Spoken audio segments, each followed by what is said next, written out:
नमस्कार दोस्तों। भाग 5 में आपने पढ़ा कि राजा बना नाई तोतों को मरवाने का हुक्म देता है और ये खबर राजा भोज तक पहुंच जाती है और वो सभी तोतों को चौकन्ना कर देते हैं। अब आगे सभी तोते बेचारे डरे सहमे राजा भोज बने तोते पर आस लगाए बैठे रहे और बोले, प्रधान जी, हमें तो आप जैसा सुझाव देंगे हम उसी का पालन करेंगे। कृपया आप ही हमारा मार्ग तय करें। राजा भोज पर अब 99 तोतों की सुरक्षा का भार था। वह अपनी चतुराई से उन सभी दोस्तों को बचाते रहे, लेकिन होनी को कुछ और ही मंजूर था। एक दिन सभी 100 तोते रात के समय पेड़ पर बैठे मंत्रणा कर रहे थे। तभी उनमें से एक तोते ने देखा एक शिकारी अपने कंधों पर धनुष बाण एवं कमर पर दरांत बांधे और हाथ में बोरा लिए उनकी दिशा में बढ़ा चला आ रहा है। उसने तुरंत अपने प्रधान यानी राजा भोज को इसकी सूचना दी। शिकारी को यूं आता देख राजा भोज ने तुरंत एक योजना बनाई और सभी तोतों को समझाया, देखो, उड़ने की गलती मत करना, क्योंकि इसके हाथ में धनुष बाण है। अगर हमने उड़ने की कोशिश की तो हम में से 2 या 3 तो जरूर मारे जाएंगे, इसलिए जैसा मैं कहता हूँ वैसा ही करना। सभी डरे सहमे और भयभीत तोतों ने तुरंत हामी में अपना सिर हिलाया। फिर राजा भोज उन्हें अपनी रणनीति समझाते हुए बोले, देखो, पहले यह शिकारी पेड़ के पास आएगा और एक ही पेड़ पर इतने सारे तोते देखकर प्रसन्न हो जाएगा, जिसके परिणाम स्वरूप यह लालच में सारे तोते पकड़ने की सोचेगा, जिसके लिए यह हम पर बाण तो नहीं चलाएगा, क्योंकि बाण चलाने से वह 2 या 3 तोतों को ही पकड़ सकता है, बाकियों को नहीं। तो आप सबको एक नाटक करना होगा जिससे शिकारी सोचे कि यह तो पहले से ही मरे हुए हैं। कहने का मतलब है आप सबको एक नाटक करना होगा जिसमें शिकारी सोचे कि यह तो पहले से ही मरे हुए हैं।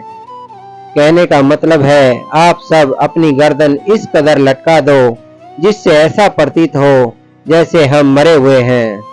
फिर शिकारी ऊपर पेड़ पर चढ़ेगा और हमें एक एक कर नीचे गिराएगा। तब आप लोग एक बात का विशेष ध्यान रखना कि जैसे ही शिकारी एक तोते को नीचे पटकेगा वैसे ही आवाज आएगी पट, फिर दूसरे को पटकेगा तो आवाज आएगी पट, फिर तीसरे को पटकेगा तो आवाज आएगी पट पट की। आवाज को गिनते रहना, क्योंकि धीरे धीरे वह हम सबको नीचे पटकता रहेगा और जैसे ही पट की 100वीं आवाज पूरी हो जाए तब सारे एकदम उड़ जाना। इससे फायदा यह होगा कि उस वक्त शिकारी तो पेड़ पर होगा और हम सब भागने में कामयाब हो जाएंगे और इस वक्त उसके पास धनुष बाण भी नहीं होंगे। सभी तोतों ने कहा, ठीक है प्रधान जी, और सभी तोते पेड़ की टहनियों पर ऐसे गर्दन लटकाकर लेट गए जैसे सभी मरे हुए हैं। अब शिकारी पेड़ के पास पहुंचा और एक ही पेड़ पर इतने सारे तोते देखकर काफी प्रसन्न हो जाता है, क्योंकि इतने सारे तोते उसे बड़ा धनवान बना सकते थे। वह मन ही मन भगवान को धन्यवाद कहते हुए बोला, भगवान, तू कितना दयालु है, मुझे एक ही जगह इतने सारे तोते मिल गए, वह भी मरे हुए। मुझे हत्या भी नहीं करनी पड़ेगी और ढेर सारे सोने के सिक्के भी मिल जाएंगे। शिकारी ने अपने धनुष बाण और बोरा नीचे रखा और पेड़ पर चढ़ गया। प्रसन्नता से व्याकुल शिकारी एक एक करके तोते नीचे पटकने लगा। शिकारी अपना कार्य शुरू कर चुका था। वह एक एक कर सभी तोतों को नीचे पटकने लगा। जैसे ही एक तोता नीचे गिरता, पट की आवाज होती। सभी तोते उस आवाज की गिनती करने लगे। आवाज की गिनती 99 तक पहुंच गई थी। अंत में बचे थे राजा भोज, जिनको शिकारी नीचे पटकने ही वाला था कि उससे पहले शिकारी का दांत धरती पर आ गिरा। अब 100 की गिनती पूरी हो चुकी थी। अंतिम आवाज सुनते ही सभी नीचे पड़े तोते फुर से उड़ गए, लेकिन शिकारी के हाथ में रह गए राजा भोज। क्योंकि राजा भोज प्रधान थे, इसलिए वह सबसे ऊंची टहनी पर बैठे थे। बाकी 99 तोते उड़ चुके थे, लेकिन राजा भोज बना तोता शिकारी के हाथ लग चुका था। शिकारी तोतों की चतुराई से काफी गुस्से में था। ऐसे धोखे की रासलीला देख वह आग बबूला हो गया।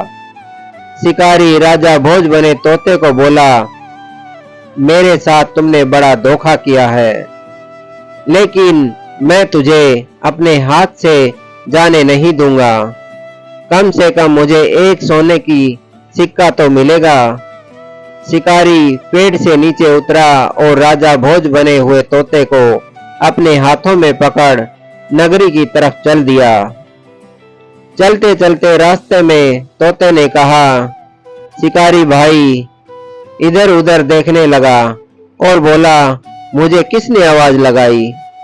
क्योंकि राजा भोज बना तोता मनुष्य की भांति बोल सकता था। उसने कहा, भाई मैं बोल रहा हूँ, तोता जिसे तुमने पकड़ रखा है। शिकारी थोड़ा हैरान होकर, वाह यार, तू तो हमारी जैसी भाषा बोल रहा है। तोता, शिकारी भाई तुम मुझे कहाँ ले जाओगे? शिकारी, मैं तुझे राजा के पास लेकर जाऊंगा, जहाँ मुझे एक तोते के बदले एक सोने का सिक्का मिलेगा। तोता, भाई तुम मुझे राजा के पास लेकर मत जाओ, इसकी जगह तुम मुझे किसी सेठ के पास ले चलो। मैं उस सेठ से तुम्हें 10 सोने के सिक्के दिलवाऊंगा। शिकारी अचंभे में, 10 सोने के सिक्के?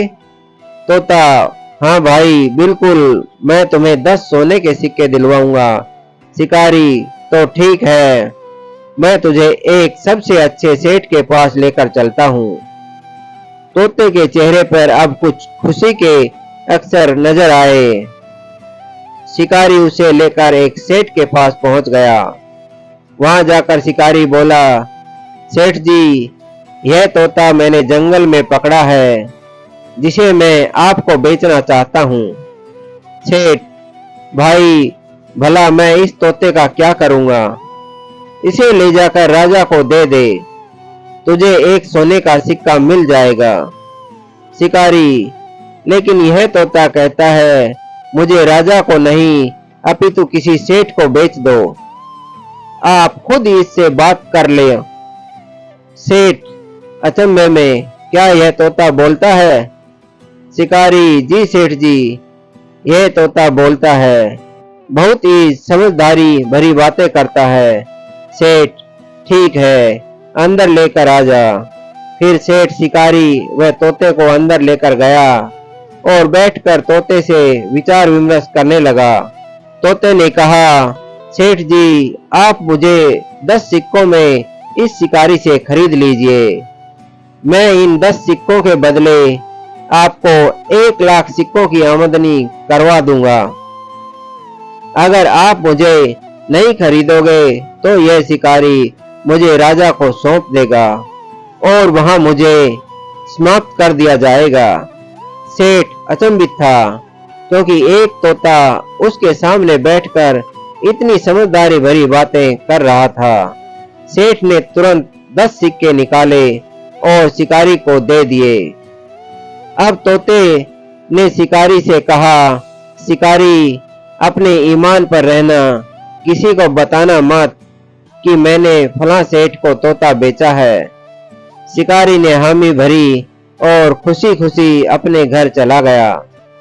अब सारा मामला शांत होने के बाद सेठ ने तोते से कहा, भाई तू मेरी लाखों की कमाई भला कैसे करवा सकता है? तोते ने कहा, देखो सेठ जी, जैसे मैं कहता हूँ वैसा आप करते जाओ, आपके पास धन की वर्षा होने लग जाएगी। सेठ ठीक है, बता अब मैं क्या करूं?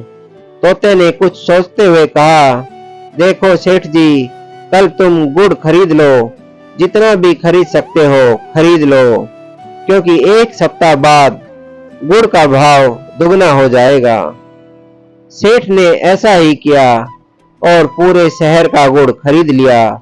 दूसरे सप्ताह आया तो वास्तव में गुड़ का भाव दुगना हो चुका था। उसने वही गुड़ दुगने भाव में बेच दिया। अब सेठ को दुगना मुनाफा हुआ। इस मुनाफे से सेठ बड़ा खुश था कि वास्तव में यह तोता तो बड़ा ही ज्ञानी और समझदार है। सेठ तोते को बड़े ही प्यार से रखने लगा। उसे प्रतिदिन अच्छा अच्छा खाना खिलाता और उसके लिए सभी जरूरत का सामान लाने लगा। तो दोस्तों, सेठ रोज तोते से सलाह मशवरा करता और जो बात तोता कहता सेठ वही करता। तोता सेठ को सलाह देते हुए कभी रुई खरीदने के लिए कहता, कभी लोहा खरीदने के लिए, कभी चीनी खरीदने को। मतलब धीरे धीरे सेठ की सभी तिजोरियां भरने लगी। अब सेठ बड़ा खुश था। तो एक दिन सेठ तोते से कहने लगा, तोता भाई, मैं तेरी वजह से आज माला माल हो गया हूँ। तू बता आज क्या चाहता है? मैं तेरे लिए कुछ भी करने के लिए तैयार हूँ। सेठ की इतनी बात सुनकर तोता उदास हो गया। सेठ ने कहा, तोता भाई, तू उदास है, बता मुझे क्या बात है। धीरे धीरे तोते की आंखों से आंसू टपकने लगे। तोते की आंखों से आंसू देख कर सेठ ने कहा, तोता भाई, मुझे माफ कर दे। मैं अपनी कमाई के चक्कर में आज तक तेरा दुख दर्द तो पूछ ही नहीं पाया, लेकिन अब तेरी वजह से मेरे पास बहुत धन हो गया है। अब तू अपने बारे में बता। तोते ने कहा, देखो सेठ जी, किसी को बताना मत, मैं अपने बारे में आपको सारी बात बताता हूँ। सेठ ने कहा, तू मेरा विश्वास कर तोते भाई, मैं किसी को नहीं बताऊंगा। तो तोते ने कहा, सेठ जी, मैं वास्तव में कोई तोता नहीं बल्कि राजा भोज हूँ। फिर तोते ने बाजीगर से लेकर 15वीं विद्या तक की सारी बात सेठ को बता दी और अंत में तोते ने कहा कि यह तोता मार अभियान भी मुझे खत्म करने के लिए बनाया गया है। सेठ पूरा किस्सा सुन दंग रह गया और तोता बने राजा भोज के पैरों में गिर गया। गिर कर कहने लगा, महाराज, मुझे माफ कर दो, मुझसे बड़ी गलती हुई है। मैंने इतने बड़े महाराज को एक नौकर की तरह रखा है। कृपया मुझे क्षमा करें और मेरे लायक कोई सेवा हो तो मुझे अवश्य बताएं।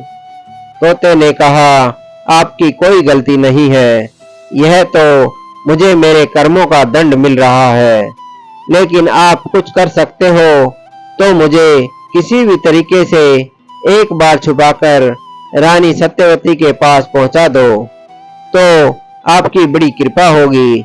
सेठ, ठीक है महाराज, मैं किसी भी तरीके से आपको रानी सत्यवती के महल तक जरूर पहुंचाऊंगा, चाहे मुझे कितने भी खतरों का सामना क्यों ना करना पड़े।